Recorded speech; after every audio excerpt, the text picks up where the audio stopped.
Hay una pregunta que todos nos hemos hecho en algún momento de nuestra vida. ¿Cuál es el propósito de mi existencia? En la clase de hoy titulada En busca de la identidad perdida del hombre, trataremos este tema y mucho más.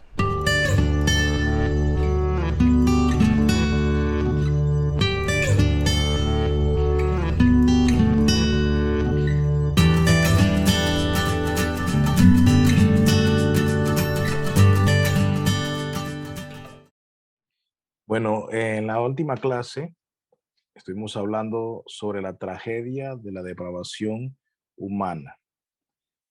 Y estuvimos viendo lo que es la caída y cómo el hombre entró en esa amnesia espiritual, donde perdió su propósito eh, y se olvidó la razón por la que había sido creado.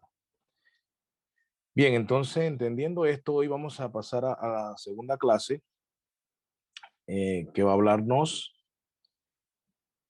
aquí les va a salir, en busca de la identidad perdida del hombre. Recordemos, el hombre viene de una amnesia espiritual después de la caída, olvidó quién era, por qué había sido hecho a imagen y semejanza de Dios, olvidó por qué eh, el Señor se había complacido en crearlo y hacerlo a su imagen y semejanza y el propósito de lo mismo. Entonces, hoy vamos a ver en este punto, vamos a ver lo que sucedió y cómo el hombre va a recuperar ese propósito. Entonces, hoy vamos a iniciar por el primer punto, la pérdida de propósito. La pérdida de propósito. Lo que sucedió en Génesis 3, entonces arrebató a la humanidad el conocimiento de Dios. ¿Qué fue eso que sucedió en Génesis 3? La caída. Allí se da la caída. Aquí vemos que arrebató a la humanidad el conocimiento de Dios. ¿Qué quiere decir eso de que arrebató a la humanidad el conocimiento de Dios? Bien, acuérdense que nosotros, separados de Dios, no conocemos a Dios. De hecho, cuando nosotros venimos a Cristo, la razón del verdadero conocimiento de Cristo es el estudio de su palabra, de las escrituras. Entonces, una vez que estudiamos las escrituras, es que entonces podemos ir nosotros creciendo en el conocimiento de Dios. Por lo tanto, el hombre sin Cristo no lo conoce. Y el conocimiento de Dios es importante porque no podemos adorar a Dios si no conocemos al Dios que adoramos. Ya, si nosotros no tenemos el conocimiento de Dios, no podemos adorar correctamente. El hombre en el huerto del Edén, antes de la caída, podía adorar a Dios porque le conocía y porque era conocido por Dios. Son dos vías. El hombre era conocido por Dios y el hombre era conocido por Dios y Dios, el hombre conocía a Dios. O sea, también era un conocimiento mutuo. Dios sigue conociéndonos, obviamente en un sentido, pero en otro sentido hay muchos que el Señor no conoce. Y eso lo vamos a ver en el capítulo 7 de Mateo, cuando dice, apartados de mí, nunca os conocí, hacedores de maldad. Quiere decir que hay una forma en que Dios no conoce al hombre. Y esa palabra conocer allí, que implica intimidad, podemos traducirla como amar. O sea que Dios ama a sus hijos, pero no ama a los impíos. Por lo tanto, ese conocimiento que la humanidad perdió de Dios lo aleja cada vez más de Dios. Cada vez lo aleja más de Dios. ¿Me explico? Por lo tanto, cuando nosotros entendemos que lo que provocó la caída, por eso en la clase anterior se llamaba la tragedia, porque es una tragedia, la tragedia de la depravación humana, la tragedia de la caída del hombre, porque esa tragedia nos quitó ese conocimiento, nos arrebató ese conocimiento de Dios, y entonces el hombre quedó sin rumbo, quedó viendo a dónde va, a dónde camina, qué sigue, qué adora, en otras palabras, cuál es su esperanza, cuál es el objetivo de la vida. Entonces, todo esto es producto de la caída. Entonces, después de la caída, inicia esto que entonces aquí le hemos llamado, y bueno, Tozer le llama así, la búsqueda de esa identidad perdida. La búsqueda de esa identidad perdida, ¿ya? Empieza el hombre, después de la caída, empieza en esa búsqueda. En esa búsqueda el hombre se va a equivocar una y otra vez, una y otra vez, una y otra vez, hasta que cuando Cristo viene a la vida del hombre, recupera esa identidad, ¿ya? Y eso es importante que nosotros lo tengamos claro, porque la adoración, que es con lo que tiene que ver este curso, la adoración implica conocimiento. La adoración implica conocimiento y conocimiento del Dios que adoramos. Porque puede que a falta de conocimiento estemos adorando un Dios que no es el Dios bíblico. ¿Ya? Entonces, eso es importante saberlo. La humanidad se le arrebató a la humanidad ese conocimiento de Dios, entra en ese estado de amnesia y una vez que entra en ese estado de amnesia espiritual, la humanidad anda buscando respuestas, anda buscando, eh, ¿cómo se llama? Anda buscando el propósito de su vida. En la semana pasada, bueno, la antepasada cantamos un canto de Chris Tomlin y una de las estrofas decía, todo el mundo busca respuestas que solo tú puedes dar. No sé si se acuerdan ese canto el día que lo cantamos, pero es así. La humanidad busca respuestas y solo Dios puede dar esa respuesta, pero insisten en buscar esa respuesta en lugares donde no encontrarán esa verdad. Así que eso es lo primero que vamos a ver. Y entonces como dije, empieza este caminar del hombre buscando el propósito de su vida. Entonces, aquí como usted ve el tercer punto, dice, olvidaron el propósito de su existencia, la humanidad olvidó el propósito de su existencia. Y noten que aquí subrayé, el énfasis es mío, no lo hace Tozer, pero yo lo remarqué allí, lo subrayé para que le prestemos atención. Allí o ahí es exactamente donde se encuentra hoy el ser humano. ¿Dónde? En esa amnesia espiritual, en esa búsqueda. Allí se encuentra el hombre.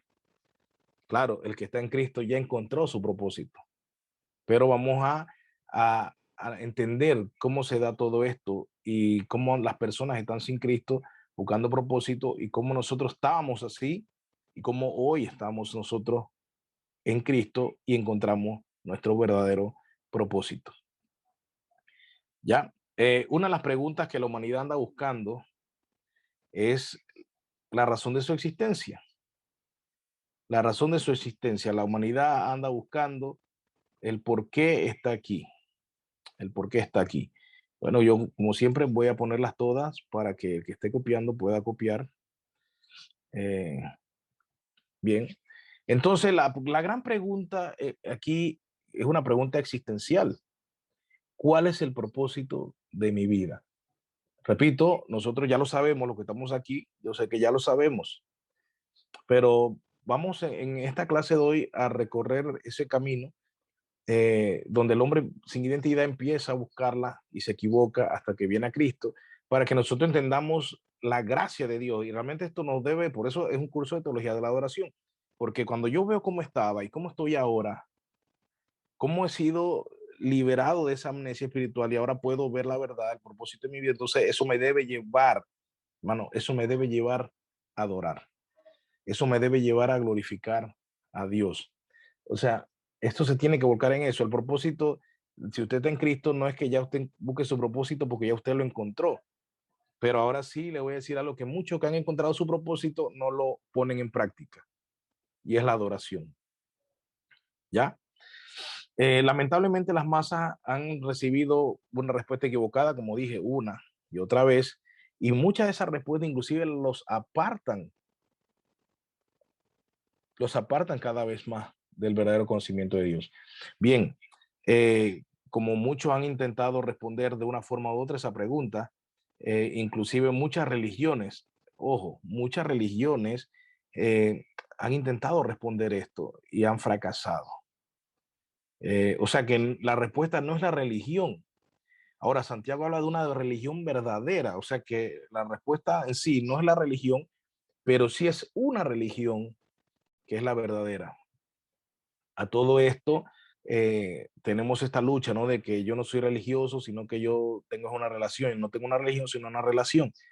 Pero lastimosamente eso es producto, esa frase es producto de la ignorancia, porque si no tuviéramos religión y tuviéramos una relación, como dice el famoso eslogan este cristiano de, bueno, yo lo escucho desde que era peladito. Si eso fuese cierto, entonces no nos congreguemos, porque la relación implica que yo me quede en mi casa y que yo no participo de ningún ritual. Olvidémonos de la Santa Cena, olvidémonos del bautismo, olvidémonos de la comunión, olvidémonos de recoger ofrenda, olvidemos de todo lo que implique culto. Olvidemos eso. Entonces, tengamos una relación, pues, y la relación es que en mi casa yo busco a Dios como me da la gana, porque es una relación personal, yo vivo como me da la gana con Dios. Obviamente eso se presta para que yo busque a Dios a mi manera y sepa Dios a qué Dios termina buscando. Pero la religión verdadera, Santiago la describe. Entonces nosotros tenemos que tener claro que eso de que yo tengo relación y no religión, eso realmente es una tontería, porque sí tenemos religión, porque practicamos cosas que se practica en una religión. El problema no es si tengo religión o no, el problema es si tengo la verdadera religión, ¿ya? Si tengo la verdadera religión o tengo una religión falsa. Créanme que si yo digo que practico una relación y no una religión, pero no estoy basado en la escritura, esa relación es más falsa que una religión falsa. Así se lo digo. Y no voy a detenerme en explicarle los motivos porque yo creo que ya ustedes si tiran mente lo van a ver. No se trata de eso. Se trata entonces de una religión, pero que es la verdadera. Entonces, sin embargo, muchas religiones sí han engañado, sacando, obviamente, la religión que no se fundamenta en la Biblia, hermano. Escuche esto, la religión que no se fundamenta en la Sagrada Escritura, obviamente va a ser una religión falsa, porque la religión verdadera brota de la Sagrada Escritura. Cuando los israelitas se quedaron abajo del monte y Moisés subió, terminaron haciendo un becerro porque se quedaron sin el conocimiento del verdadero Dios. Moisés está recibiendo cómo debe adorarse, está recibiendo todo esto, cómo hacer el tabernáculo, está todo lo del sacerdocio arónico, todo esto, y el pueblo era con su mente en otro lado. Y el problema ahí fue de una religión falsa, ¿ya? Pero Dios estaba dando los mandatos de la religión verdadera. Entonces el problema no es ese, el problema no es religión versus relación, el problema es religión verdadera versus religión falsa.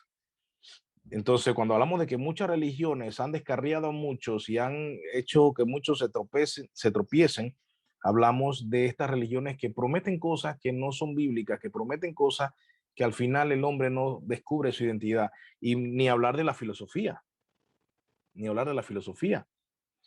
Eh, en el curso de teología reformada, inclusive hubo un momento donde hablamos de que el cristianismo venció a la filosofía que hasta el primer siglo, después de Cristo, reinaba. O sea, la filosofía no había respondido a estas preguntas. Ni los estoicos, ni los epicúreos, ni los cínicos, ni los escépticos, ni los pitagóricos, ninguno de ellos, ni los aristotélicos, ni los platónicos, ninguno de ellos, ninguna de estas escuelas filosóficas había podido responder. Viene Jesús, el Emanuel, el Dios con nosotros, y él entonces, de una manera sencilla, responde estas preguntas existenciales. Y históricamente usted puede investigar, el cristianismo desplaza toda la filosofía. Lo que pasa es que después la filosofía toma venganza y viene entonces una mezcla de filosofía y cristianismo que ya hemos hablado muchas veces, que es el gnosticismo, y entonces viene a pervertir. Ya la filosofía había sido desplazada Pero entonces viene el gnosticismo y empieza a pervertir a los creyentes de los primeros siglos. Luego de eso se levanta, como el gnosticismo todavía peligraba también, no fue suficiente, entonces sale peor, sale el neoplatonismo, y ese fue más dañino todavía. Y después de eso ya, cuando la religión cristiana se transforma en la religión del imperio, entonces, si no me equivoco, creo que es Justiniano, destruye y manda a cerrar todas esas escuelas filosóficas. Y ya, fin de la filosofía griega. Entonces, la iglesia se encarga entonces de este conocimiento, como quien dice, analítico, hasta la escolástica después, que entonces viene la filosofía mezclada ahora sí, supuestamente con la iglesia, pero una filosofía basada en la religión. Pero bueno, ese es otro tema, nada más para que usted tenga un conocimiento de eso. La filosofía falló en responder y las religiones falsas fallaron en responder esta pregunta existencial. Bien, entonces, entre las respuestas comunes, yo voy a nombrar aquí 4 respuestas a esta pregunta que vamos a ver que no son la respuesta verdadera. El hombre que encuentra esta respuesta, si cree que es la respuesta verdadera, va a frustrarse aún más que cuando tenía simplemente la pregunta del por qué estoy aquí, el propósito de mi vida. Tal vez usted se haya identificado alguna vez con alguna, o tal vez se identifique ahora, no lo sabemos. Usted examínese. O conoce a alguien que está pasando por una etapa así, donde está creyendo que uno de esos 4 puntos que vamos a ver es la respuesta. Bien, usted podrá entonces alumbrarle un poco en eso. Y lo primero que vamos a ver es la identidad basada en el trabajo. Recuérdese, estamos viendo la identidad perdida del hombre, el hombre en busca de su identidad. El hombre dice, bueno, el trabajo, yo nací para trabajar. Claro, hoy en día hay una tanda de vagos que obviamente jamás van a querer encontrar la respuesta del por qué estoy aquí en el trabajo. Hay gente que no le gusta trabajar, hay gente que no, es perezosa, hay gente que es vaga. Entonces esa gente, le aseguro que esas personas aquí en este punto no están buscando la respuesta. Así que vamos a adentrarnos un poco en esto. Algunos insisten en que nuestro propósito central de la vida es trabajar. Bien, trabajar es ocuparse en cualquier actividad física o intelectual. Eso es trabajar. Trabajar es ocuparse en cualquier actividad física o intelectual, generando dinero, ingresos o no, o no. Para que sepan, el trabajo no siempre habla de una remuneración, al menos económica, al menos no económica. Pero el trabajo es eso, ocuparse en cualquier actividad, ya sea físico o intelectual, no, y repito, no necesariamente que involucre una remuneración económica, un pago. Eh, Eso va a ser muy subjetivo, dependiendo de cada quien qué es lo que considere pago. Obviamente, el hombre que cree que su identidad está basada en el trabajo, va a ver el mismo trabajo como pago, porque es la respuesta que supuestamente le está dando al propósito de su vida y va a encontrar en él supuestamente satisfacción. Pero ¿cuál es el problema con esa identidad basada en el trabajo? ¿Ya? Imagínense una persona eh, que tenga que trabajar, dependiendo de los tipos de trabajo, ya sea mental o como hablamos aquí, intelectual o físico. Si es físico, ¿cuánto podrá trabajar esa persona en algo físico? Pongámonos a pensar en una persona que trabaja en una bodega, cargando materiales, necesita cierta fuerza, cierto estado de vigor, de salud. ¿Qué pasa si esa persona trabaja toda su vida en eso? ¿Qué pasa cuando a cierta edad ya no tiene el mismo vigor? Entonces, ¿qué va a hacer? ¿Buscar un trabajo de oficina? Y si no se preparó para ese trabajo de oficina, esa es la respuesta. Tal vez no. Es más, creo que no. Entonces, si usted se pone a observar el trabajo, difícilmente podrá hacer la respuesta. Sí, difícilmente. Y esto sin considerar la Biblia. Sin considerar la Biblia. Porque si considero la Biblia, yo veo que el trabajo, el Señor le da a Adán un trabajo. Y era ocuparse del huerto y ser fructífero y subyugar la tierra. O sea, ahí nosotros vamos a encontrar que hay un trabajo que Dios le dio a Abraham. O sea, el trabajo tampoco es malo. Yo discutía con un amigo, discutía en buen plan, o sea, debatíamos amigablemente sobre lo del trabajo, porque el trabajo mucha gente cree que es consecuencia de la caída, que el hombre trabaja. Pero ¿qué dice Jesús en los evangelios? Dice, mi padre hasta hoy trabaja. O sea, no podemos decir que el trabajo es pecaminoso porque Dios trabaja sustentando el universo todos los días. Entonces, no nos confundamos en eso. El trabajo no es pecaminoso en sí. Pecaminoso es yo confiar en mi trabajo como mi propósito, tratar mi trabajo como si ese es el propósito de mi existencia. Ahí es donde vamos a fracasar, porque cuando ya no podamos seguir trabajando, entonces ya no habrá propósito. ¿Qué hago cuando ya no puedo trabajar? Cuando no tengo fuerzas para trabajar. Habré fracasado, estaré frustrado y entenderé entonces a los años que tenga que esa no era mi identidad. Repito, claro que hay que trabajar. El que no trabaja no coma, dice Pablo también a los tesalonicenses. El que no quiere trabajar, que no coma. Así que el problema no es que seamos vagos. Eso no es lo que manda la Biblia. No, el problema es que yo le dé al trabajo mi identidad y yo le dé al trabajo la razón de mi existencia. Ahí es donde está el problema. Y tal vez usted diga, bueno, créame, yo conozco personas, hermano, que están así. Y debemos tener mucho, mucho, mucho cuidado con eso. ¿Ok? Pasemos entonces a la segunda respuesta, obviamente una respuesta también falsa. Y aquí entran otro grupo de personas que son más intelectuales. Es la identidad basada en la educación.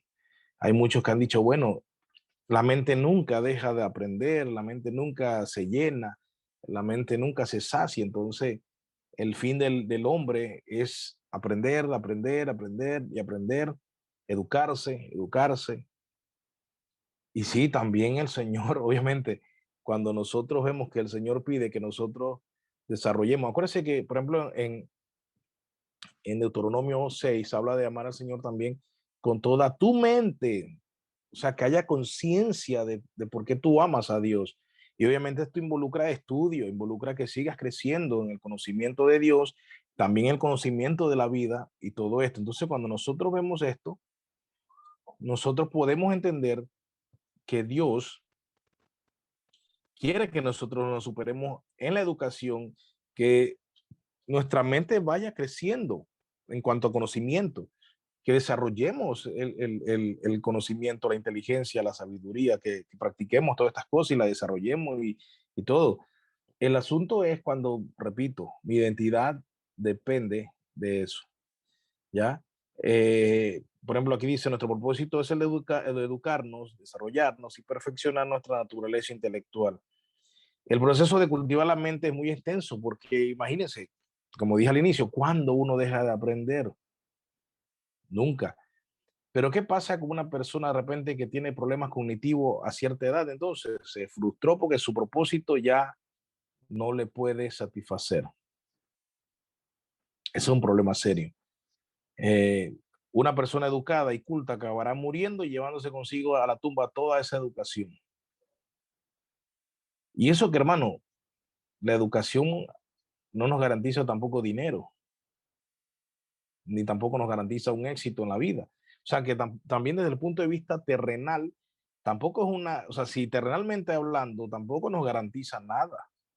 Yo conozco gente con maestría sin empleo, conozco gente brillante, muy inteligente, sin empleo. O sea que si terrenalmente hablando, no puede responder a esa pregunta y no nos sacia. Ahora espiritualmente, mucho menos, mucho menos. Así que vamos ahora a pasar, yo creo que ese se sobreentiende ya. Pasamos al tercero, la tercera respuesta equivocada que el hombre busca. Y en este, cuidado que tal vez otros sí se identifiquen, y es la identidad basada en el placer. Ya vimos la identidad basada en el trabajo, la identidad basada en la educación, y ahora vamos a la identidad basada en el placer.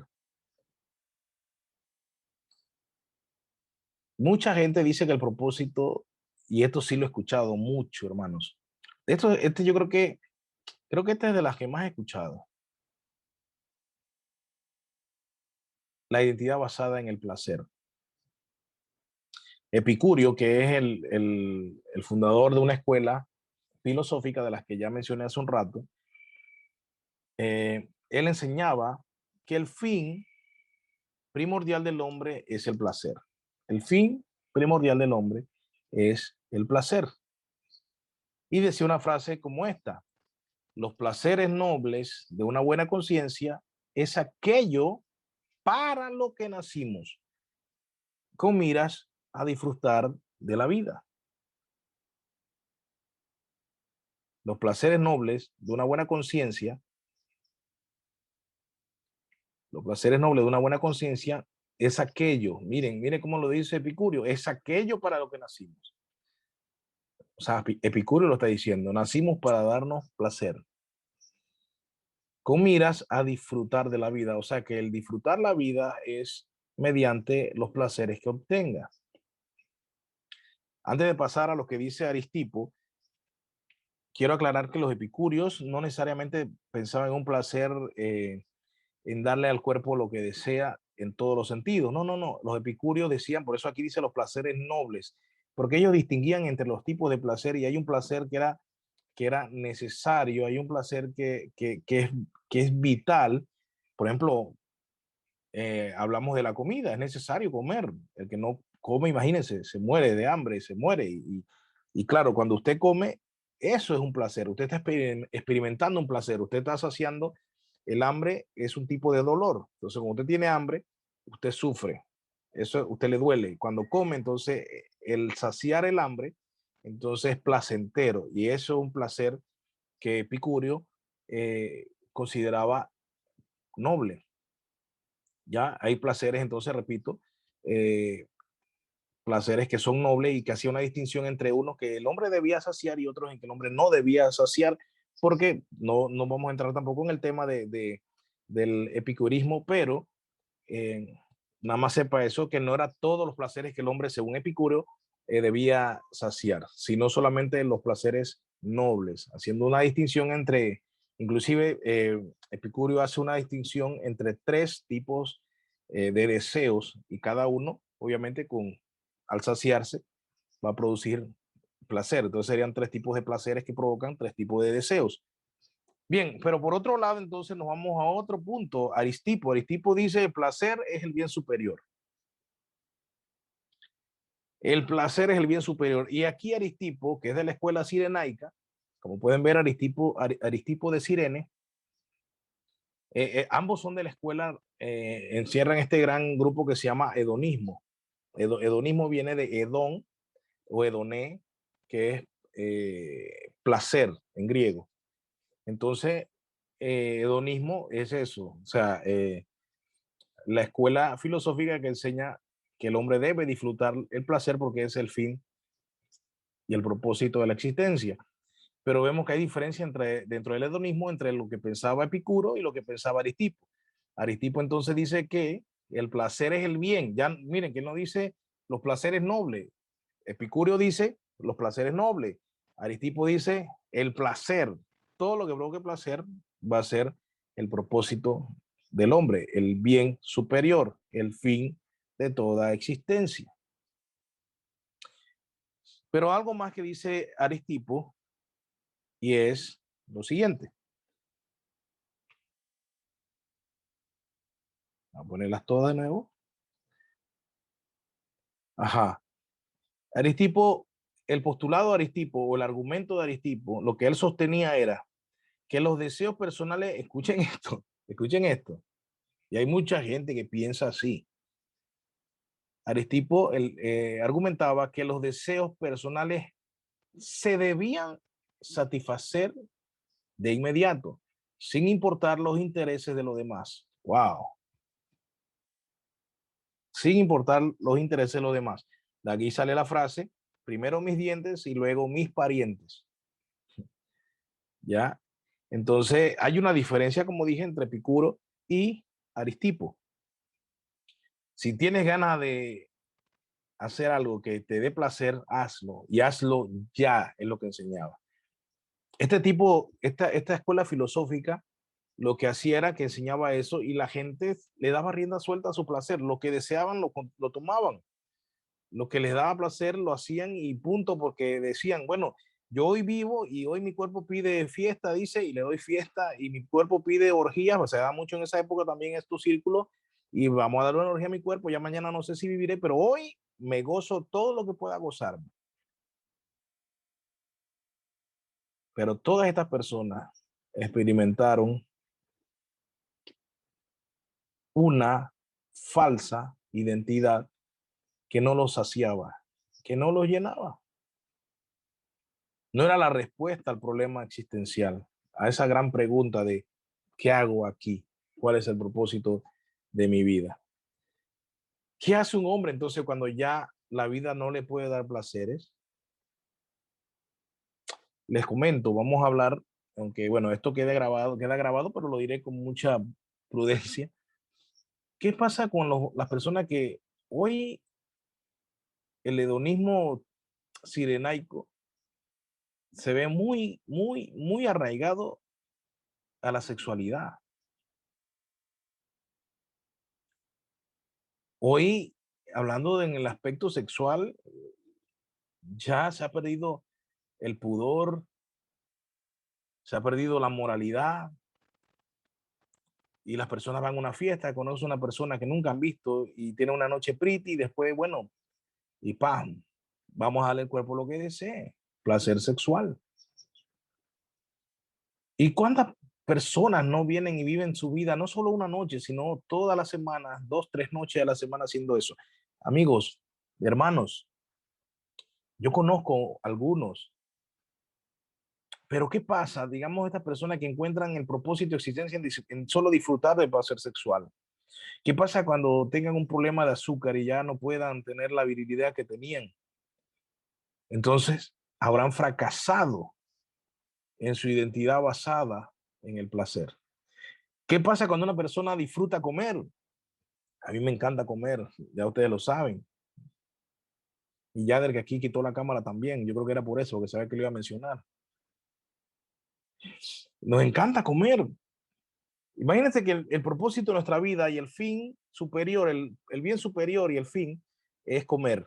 ¿Qué pasa cuando ya tengamos un problema gástrico? ¿Qué pasa si sale azúcar? Ya no puedes disfrutar, pero todavía te quedan años de vida. ¿Qué haces? Porque te quedan años de vida, entonces ¿qué hago? Ya no puedo disfrutar de la comida. Ahí viene la frustración. Ahí viene la frustración. Ahí viene ese lamento donde mi vida no tiene sentido.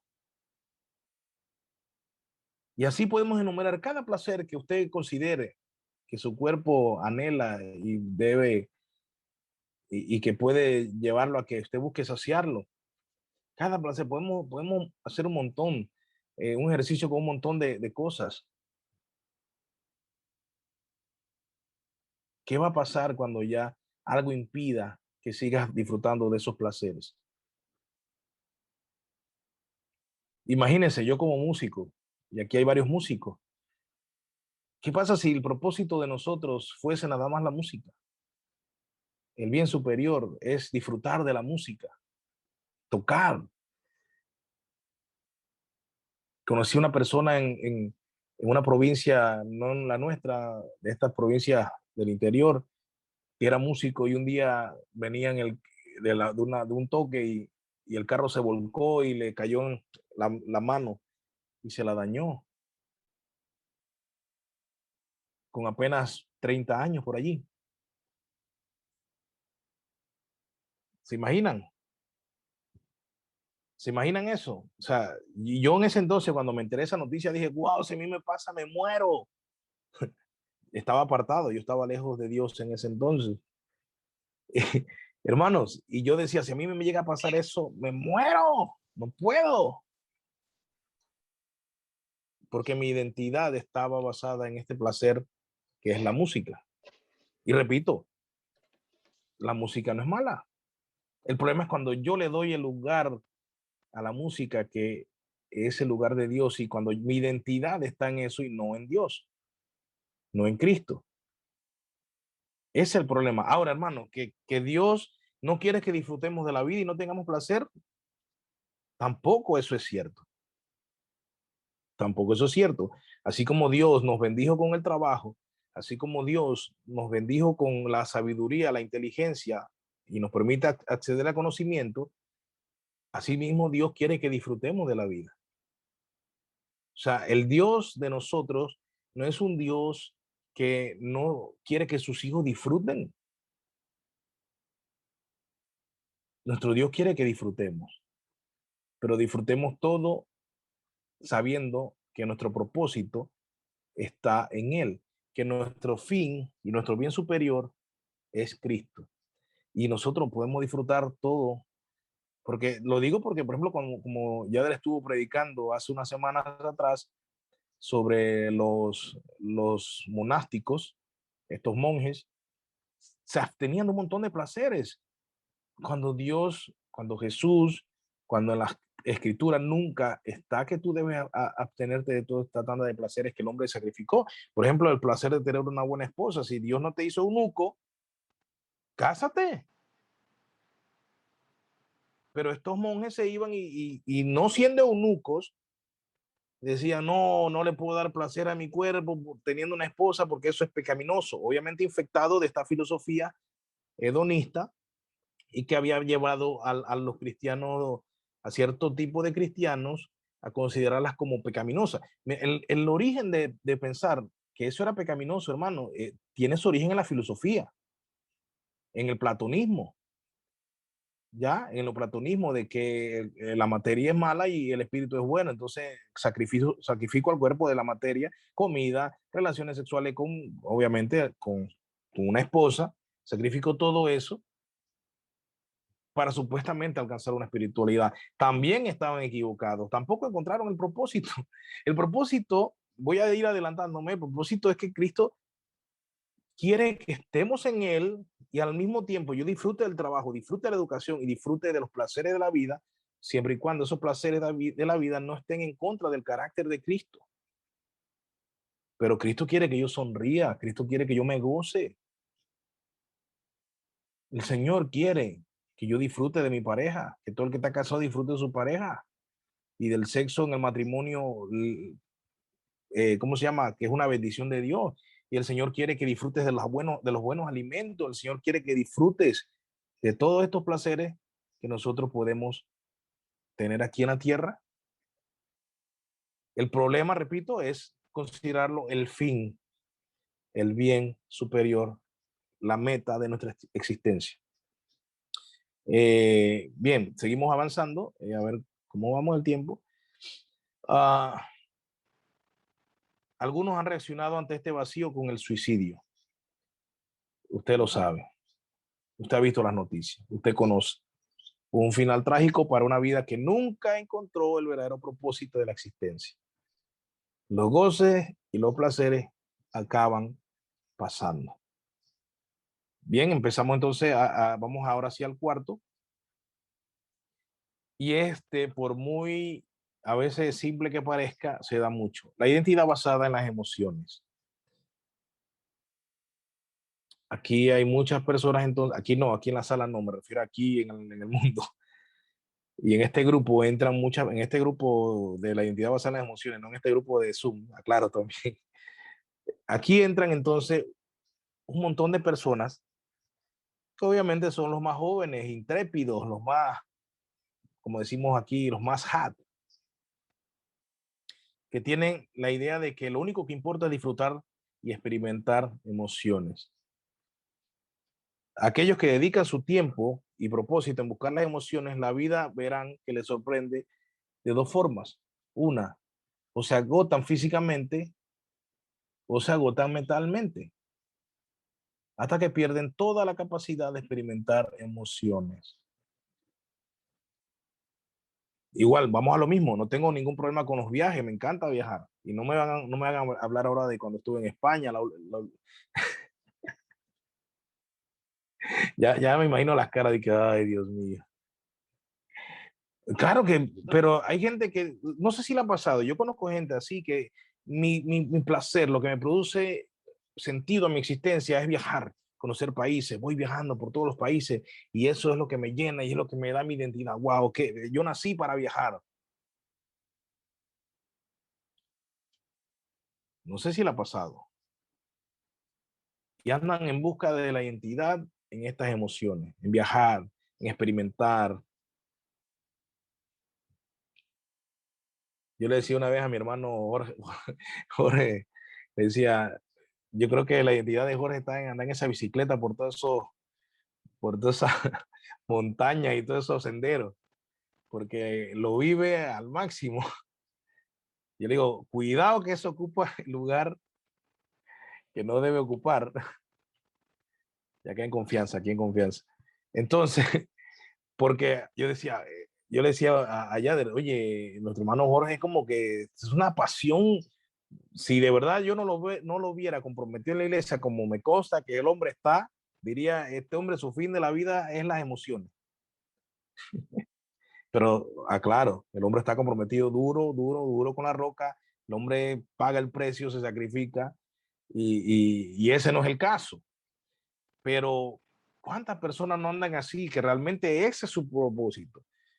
Conozco gente que los domingos practica el mismo deporte que nuestro hermano Jorge, y el domingo, el día del Señor, es de que no, voy a andar en bicicleta y me olvido de, o sea, no, el domingo es un día de yo ir en bicicleta y disfrutar de la vida y no existe Dios en el mundo y no importa nada más.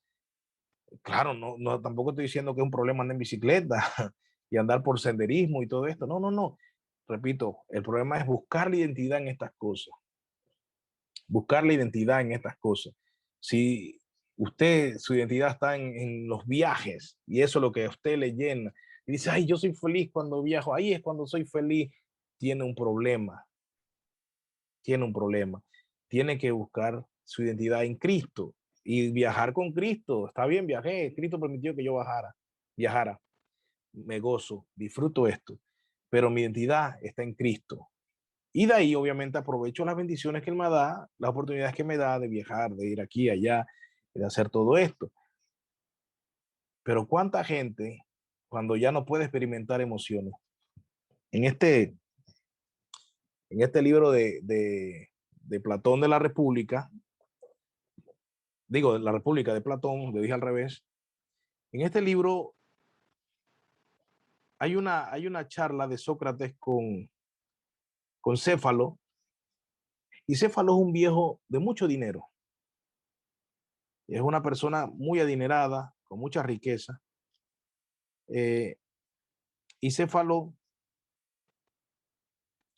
eh, mira lo que le dice Sócrates a Céfalo. Quiero leer una porción. La buscaba para ver si la encontraba, pero bueno, aquí se las leo. Escuche esto.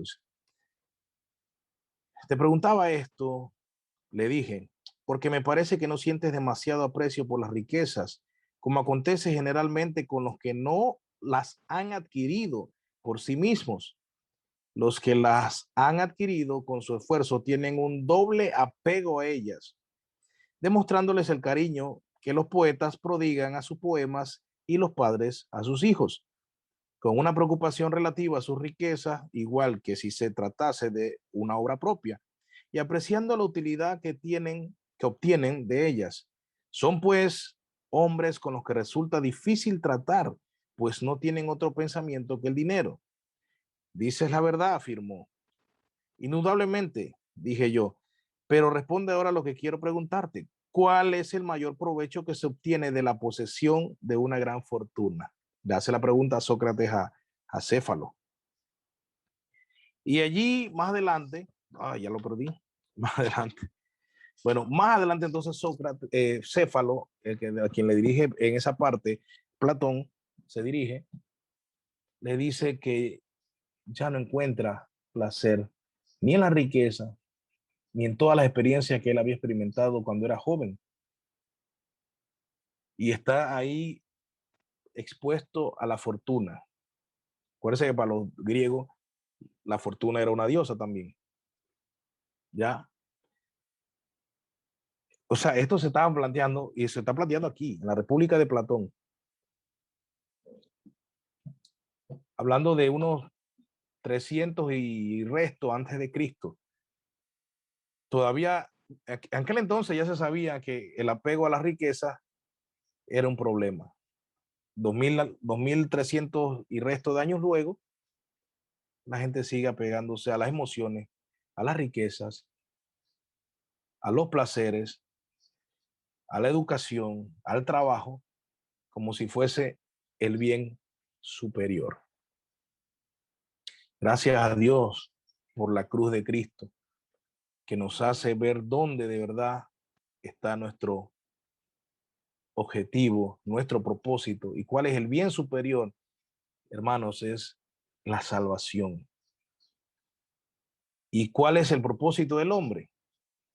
Vamos a proceder allá.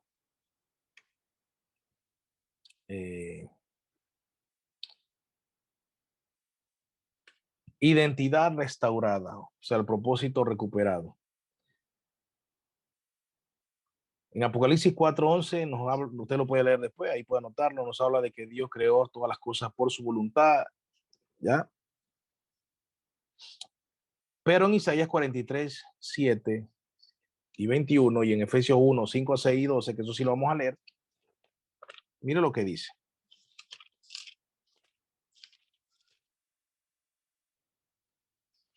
Ok, vamos a buscarlo, Isaías primero. Isaías 23, mira lo que dice Isaías 23. Perdón, 43.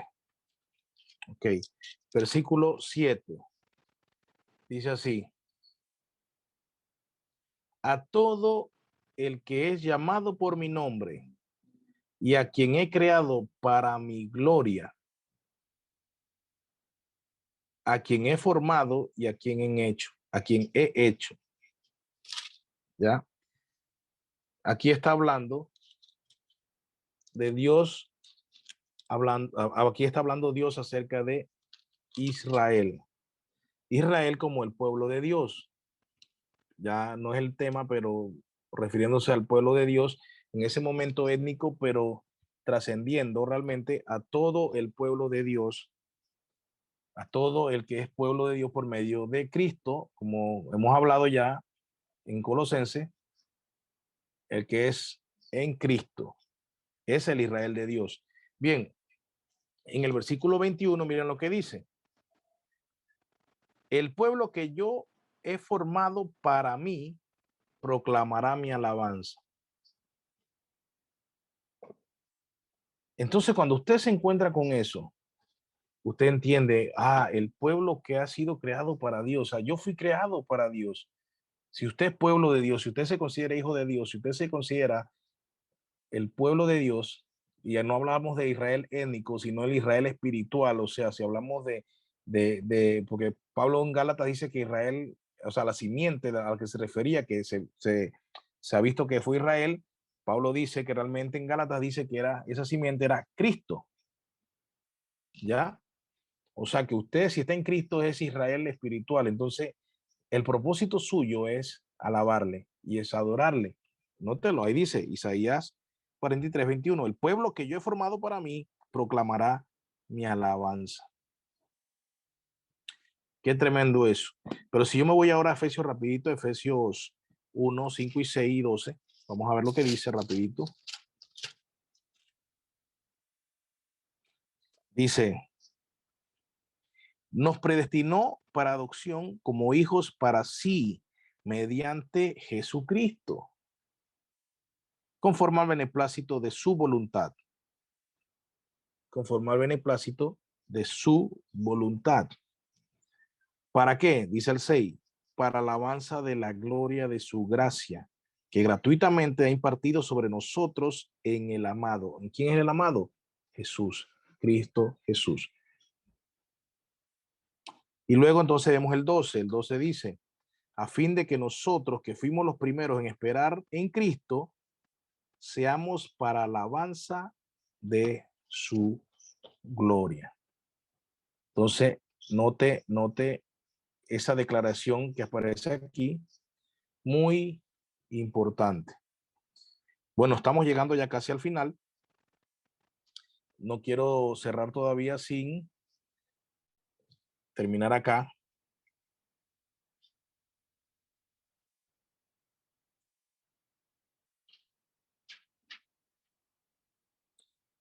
Ok, les leo aquí esta parte.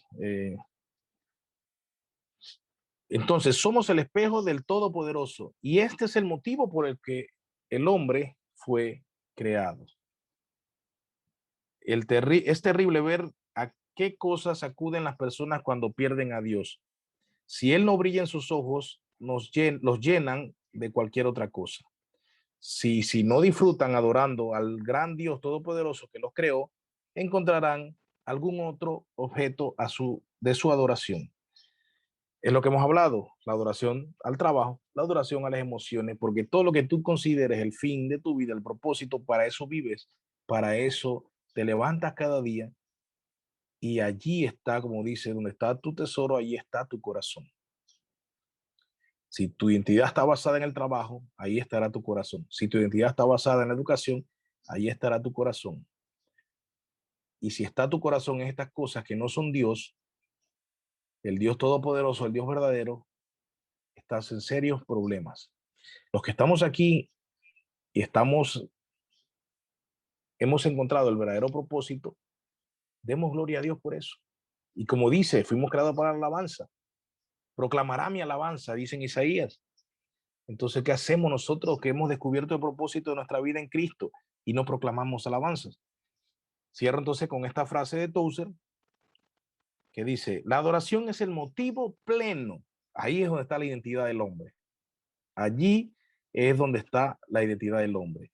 La adoración es el motivo pleno, o sea, completo, total de la existencia del hombre. La adoración es la razón por la que nacemos y por la que nacemos de nuevo. O sea, nacimiento. Aquí, qué bonito esto, cómo Tozer lo pone. La adoración es la razón por la que nacemos. O sea, el hombre fue creado para adorar. Pero noten esto, estábamos en una amnesia, teníamos una amnesia espiritual. Entonces en eso es que nacemos de nuevo. Cuando nacemos de nuevo, cuando esa amnesia se nos quita, o sea, el Espíritu Santo nos regenera y podemos entonces entender el propósito de nuestra vida. Ahí es la segunda génesis, como dice Tozer aquí. La adoración es el motivo de nuestra primera y nuestra segunda génesis, a la que llamamos regeneración. ¿Ya? La adoración es el porqué de la iglesia, la asamblea de los redimidos. Ojo, la adoración es el porqué de la iglesia. Note que ahí está con mayúscula, no es el edificio. La adoración no es el porqué del edificio. La adoración es el porqué del pueblo de Dios. O sea, la razón de todo ese pueblo que Dios tiene en todo el mundo es que proclame su alabanza, es que le adore, es que encuentre su fin, su bien superior, su propósito de su existencia en Él. Y esa es la asamblea de los redimidos, los que pueden gozarse y deleitarse en el Señor.